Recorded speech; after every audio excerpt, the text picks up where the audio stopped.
तुम जान ए बहुत नूतन तथ्य आम भूगोल भित्तिक नूतन तथ्य आसते आम जहाँ बही अच्छी ही आम फॉलो करवा मुख्यतः। तेणु ये जहाँ अच्छी तुम से गुरुत्व देकी पढ़ापढ़ी कर। पृथ्वी रे विभिन्न समय देखा जाइथिबा विभिन्न सभ्यता मध्यरु आमर भारतीय सभ्यता अन्यतम। यह पृथ्वीर सर्वबृहत गणतांत्रिक राष्ट्र और विकासशील राष्ट्र मानक मध्य अग्रगण्य। स्वाधीनता प्राप्ति ठारू विगत 6 दशंधि मध्य भारतर कृषि शिल्प जोगाजोग विज्ञान प्रजुक्तिविद्या आदि क्षेत्र में अभूतपूर्व साफल्य लाभ कर देश आर्थिक विकास पथरे आगे चलछि। जनसंख्या दृष्टि विश्व में भारतर स्थान द्वितीय। आमर जनसंख्या है प्राय 121 कोटी रु अधिक। आम देश में नानाविध प्राकृतिक वैचित्र्य परिपूर्ण कारण यार जलवायु और जनबसति विभिन्न अंचल में भिन्न भिन्न। एठी आमर सुउच्च पर्वत श्रेणी हिमालय मालभूमि घन अरण्य असंख्य नद नदी समतल भूमि मरुभूमि ये विविध प्रकार जीवजंतु देखा जाती। आम भारत में भाषाभाषी सेमती विभिन्न धर्मावलंबी भिन्न भिन्न हेले भी आमर एते गुड़िए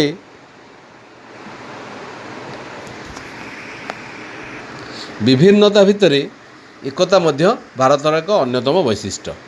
आमर खाद्यपेय वेश पोशाक वृत्ति में विभिन्नता देखा मिले। आमर एते गुड़े विषमता थाई एक सुसंगठित भूखंड जार भौगोलिक स्वातंत्र्य रही। तेणु भारत को एक उपमहादेश कहुए। भारत एक विशाल देश मूल भूखंड सहित दक्षिण पूर्व बंगोपसागर स्थित अंडमान निकोबर द्वीपपुंज और आरब सागर में अवस्थित लाक्षाद्वीप एमानकु नहीं आमे भारत उपमहादेश गठित। भारत उत्तर गोलार्धरे एशिया महादेशर दक्षिणांशରେ अवस्थित।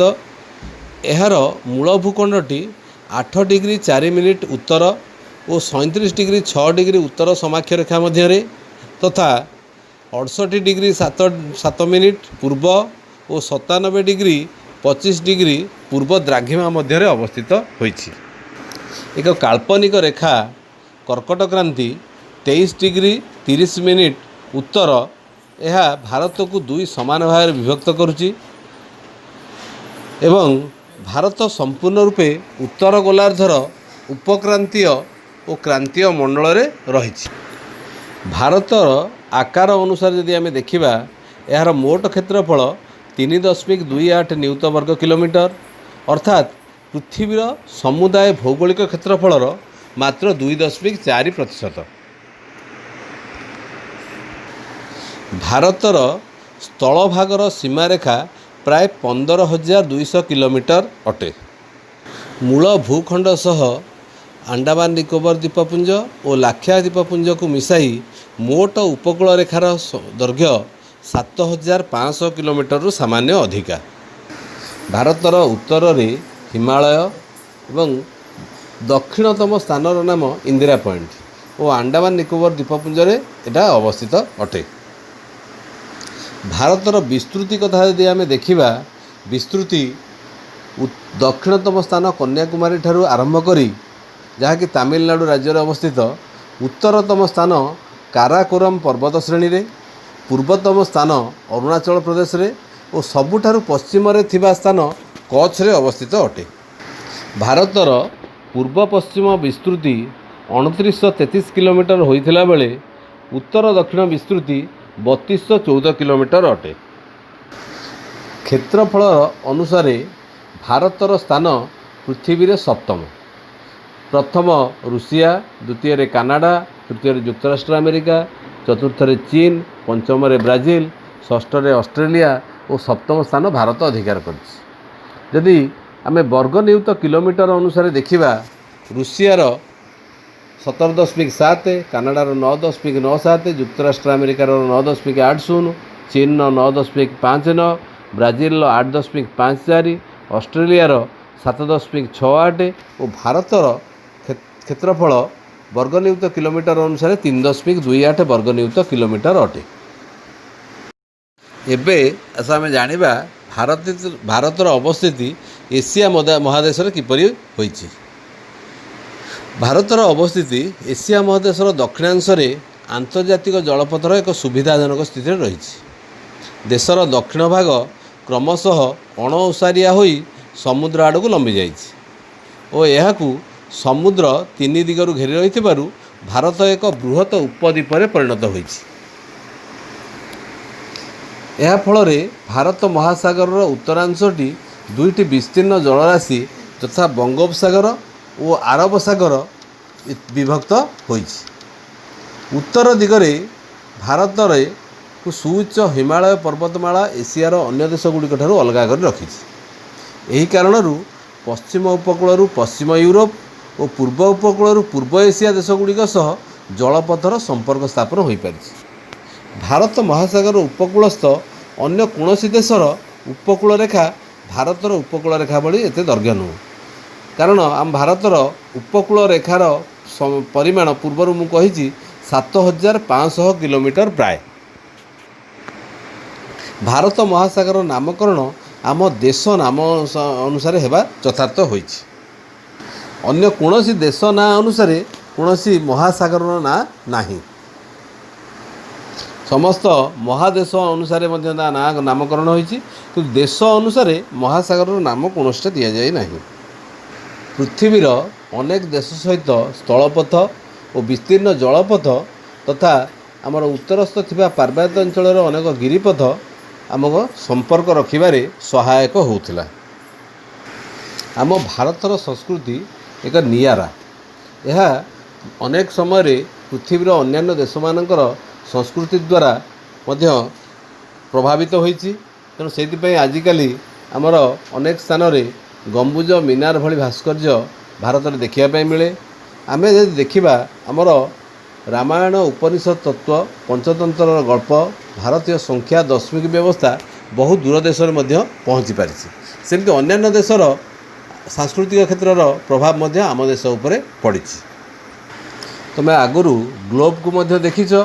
ଯଦି ଆମେ ଗ୍ଲୋବ କଥା ଦେଖିବା ଲକ୍ଷ୍ୟ କଲେ ଆମେ ଜାଣିପାରିବା ଯେ ଦ୍ରାଘିମା ରେଖାଗୁଡ଼ିକ ଅକ୍ଷାଂଶ ରେଖାଗୁଡ଼ିକ ଭଳି ସମାନାନ୍ତରରେ ନୁହନ୍ତି। ସମସ୍ତ ଦ୍ରାଘିମା ରେଖା ମେରୁଠାରେ ମିଳିତ ହୋଇଥାନ୍ତି ଏବଂ ବିଷୁବ ରେଖାଠାରୁ ମେରୁ ଆଡ଼କୁ ଦ୍ରାଘିମା ରେଖାଗୁଡ଼ିକ ମଧ୍ୟରେ ବ୍ୟବଧାନ କ୍ରମଶଃ ହ୍ରାସ ପାଇ ମେରୁଠାରେ ଶୂନ ହୋଇଯାଏ। ଭାରତର 30 ଡିଗ୍ରୀ ପୂର୍ବ ପଶ୍ଚିମ ଦ୍ରାଘିମା ରେଖୀୟ ବିସ୍ତାର ଯୋଗୁଁ ପୂର୍ବସ୍ଥ ଓ ପଶ୍ଚିମସ୍ଥ ସୀମାରେ ଥିବା ଦୁଇଟି ସ୍ଥାନ ମଧ୍ୟରେ ସ୍ଥାନୀୟ ସମୟରେ ବ୍ୟବଧାନ 2 ଘଣ୍ଟା। ଏଥିପାଇଁ ଅରୁଣାଚଳ ପ୍ରଦେଶର ପୂର୍ବତମ ସ୍ଥାନରେ ସୂର୍ଯ୍ୟୋଦୟ ଓ ସୂର୍ଯ୍ୟାସ୍ତ ହେବାରେ 2 ଘଣ୍ଟା ପରେ ଦ୍ୱାରିକାରେ ଯଥାକ୍ରମେ ସୂର୍ଯ୍ୟୋଦୟ ଓ ସୂର୍ଯ୍ୟାସ୍ତ ହୋଇଥାଏ। ଏପରି କାହିଁ ହୋଇଥାଏ ନା ଆମର ଭାରତର ସ୍ଥିତି ଯୋଗୁଁ ହିଁ ଏ ପ୍ରକାରର ବ୍ୟବଧାନ ଦେଖାଯାଏ। ଏହି ସୂର୍ଯ୍ୟୋଦୟ ଓ ସୂର୍ଯ୍ୟାସ୍ତ ସମୟକୁ ନେଇ ଆମେ ଯଦି ଦେଖିବା ଭାରତର ପୂର୍ବତମ ସ୍ଥାନରେ ଥିବା ରାଜ୍ୟ ଅରୁଣାଚଳ ପ୍ରଦେଶର ନାମକରଣ ଆମ ମତରେ ଯଥାର୍ଥ।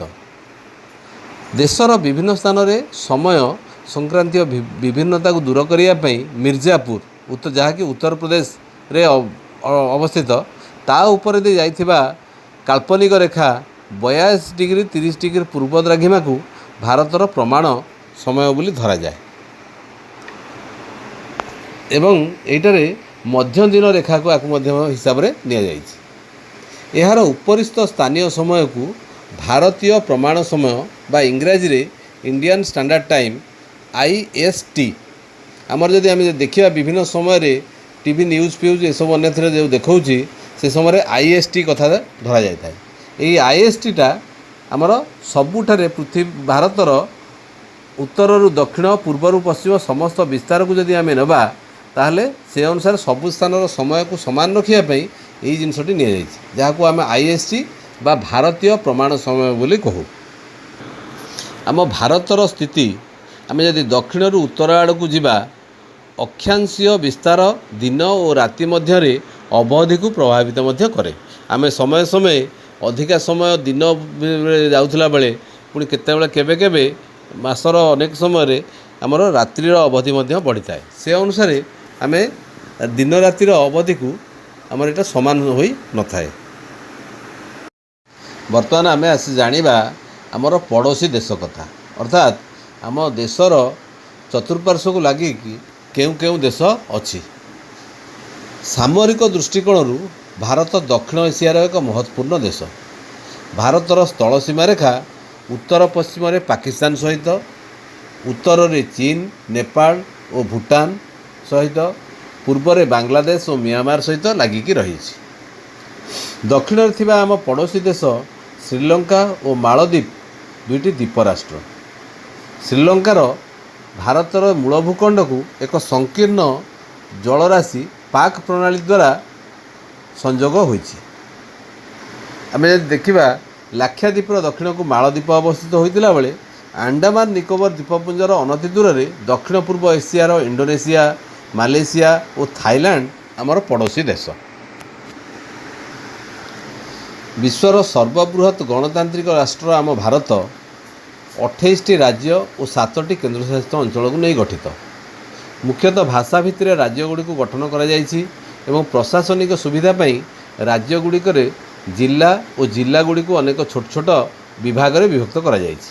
ଆମେ ଯଦି ବର୍ତ୍ତମାନ ଦେଖିବା ଆମର ରାଜ୍ୟ ଓ କେନ୍ଦ୍ରଶାସିତ ଅଞ୍ଚଳ ସେମାନେ ରାଜଧାନୀ ନାମ କଥା, ପ୍ରଥମେ 1 ନମ୍ବର ଆନ୍ଧ୍ରପ୍ରଦେଶର ହାଇଦ୍ରାବାଦ ରାଜଧାନୀ, ଅରୁଣାଚଳ ପ୍ରଦେଶର ଇଟାନଗର, ଆସାମର ଦିସପୁର, ବିହାରର ପାଟନା, ଛତିଶଗଡ଼ର ରାୟପୁର, ଗୋଆର ପାଣାଜୀ, ଗୁଜରାଟର ଗାନ୍ଧୀନଗର, ହରିୟାଣାର ଚଣ୍ଡିଗଡ଼, ହିମାଚଳ ପ୍ରଦେଶର ସିମଳା, ଜାମ୍ମୁ କାଶ୍ମୀରର ଶ୍ରୀନଗର, ଝାଡ଼ଖଣ୍ଡର ରାଞ୍ଚି, କର୍ଣ୍ଣାଟକର ବେଙ୍ଗାଲୁରୁ, କେରଳର ତିରୁବନନ୍ତପୁରମ୍, ମଧ୍ୟପ୍ରଦେଶର ଭୋପାଳ, ମହାରାଷ୍ଟ୍ରର ମୁମ୍ବାଇ, ମେଘାଳୟର ଶିଲିଂ, ମଣିପୁରର ଇମ୍ଫାଲ, ମିଜୋରାମର ଆଇଜଲ, ନାଗାଲାଣ୍ଡର କୋହିମା, ଆମ ଓଡ଼ିଶାର ଭୁବନେଶ୍ୱର, ପଞ୍ଜାବ ଚଣ୍ଡିଗଡ଼, ରାଜସ୍ଥାନର ଜୟପୁର, ସିକିମର ଗ୍ୟାଙ୍ଗଟକ୍,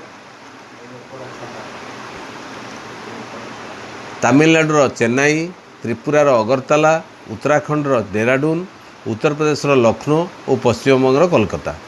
କେନ୍ଦ୍ରଶାସିତ ଅଞ୍ଚଳ କଥା ଯଦି ଦେଖିବା ଆଣ୍ଡାମାନ ନିକୋବର ଦ୍ୱୀପପୁଞ୍ଜର ପୋର୍ଟ ବ୍ଲେୟର, ଚଣ୍ଡିଗଡ଼ର ଚଣ୍ଡିଗଡ଼, ଦାଦ୍ରା ଓ ନଗର ହାବେଲିର ସିଲଭାସ, ଡାମନ ଡିଉର ଡାମନ, ଦିଲ୍ଲୀ, ଲାକ୍ଷାଦ୍ୱୀପ କାଭାରଥାଇ, ପଡୁଚେରୀର ପଡୁଚେରୀ। ବର୍ତ୍ତମାନ ଆଉ ଗୋଟେ କଥା ଆମେ ଯଦି ଦେଖିବା, ଏବେ ଖୁବ୍ ନିକଟରେ ଆମର ଜାମ୍ମୁ ଓ କାଶ୍ମୀରକୁ ରାଜ୍ୟର ମାନ୍ୟତା କାଟି ଦିଆଯାଇ ବର୍ତ୍ତମାନ ଏହାକୁ ଏକ କେନ୍ଦ୍ରଶାସିତ ଅଞ୍ଚଳ, 2ଟି କେନ୍ଦ୍ରଶାସିତ ଅଞ୍ଚଳରେ ବିଭକ୍ତ କରାଯାଇଛି, ଲାଦାଖ ଓ ଜାମ୍ମୁ କାଶ୍ମୀର। ଆମେ ଏଇ ଯେଉଁ ପରିବର୍ତ୍ତନ ହୋଇଥିଲେ ମଧ୍ୟ ଯେହେତୁ ଭୂଗୋଳ ବହିରେ ବର୍ତ୍ତମାନ ସୁଦ୍ଧା ଏ ପ୍ରକାର କୌଣସି ପରିବର୍ତ୍ତନ ଆସିନାହିଁ, ତୁମ ଜାଣିବା ପାଇଁ ଖାଲି ଏ ବିଷୟରେ ଟିକେ ଜଣେଇଲି। କିନ୍ତୁ ତୁମେ ବର୍ତ୍ତମାନ ଯେଉଁ 28ଟି ରାଜ୍ୟ ଓ 7ଟି କେନ୍ଦ୍ରଶାସିତ ଅଞ୍ଚଳ ଲେଖାଯାଇଛି ତାରି ଉପରେ ଗୁରୁତ୍ୱ ଦେବ। ଆମର ଯେଉଁ ନୂଆକୁ ଗଠନ ହୋଇଛି ଏଟା ଯଦି ଖୁବ୍ ଶୀଘ୍ର ବହିରେ ଯଦି ପରିବର୍ତ୍ତନ ହେଲା ତାକୁ ମଧ୍ୟ ଆମେ ଗ୍ରହଣ କରିନେବା। ଆମର ରାଜ୍ୟମାନଙ୍କ ଭିତରେ ସବୁଠାରୁ କ୍ଷେତ୍ରଫଳ ଦୃଷ୍ଟିରୁ ବୃହତ୍ତମ ରାଜ୍ୟ ହେଲା ରାଜସ୍ଥାନ ଓ କ୍ଷୁଦ୍ରତମ ହେଲା ଗୋଆ। ଠିକ୍ ସେହିପରି କେନ୍ଦ୍ରଶାସିତ ଅଞ୍ଚଳଗୁଡ଼ିକ ମଧ୍ୟରେ ଆଣ୍ଡାମାନ ନିକୋବର ଦ୍ୱୀପପୁଞ୍ଜ ବୃହତ୍ତମ ହୋଇଥିଲା ବେଳେ ଲାକ୍ଷାଦ୍ୱୀପ କ୍ଷୁଦ୍ରତମ ଅଟେ।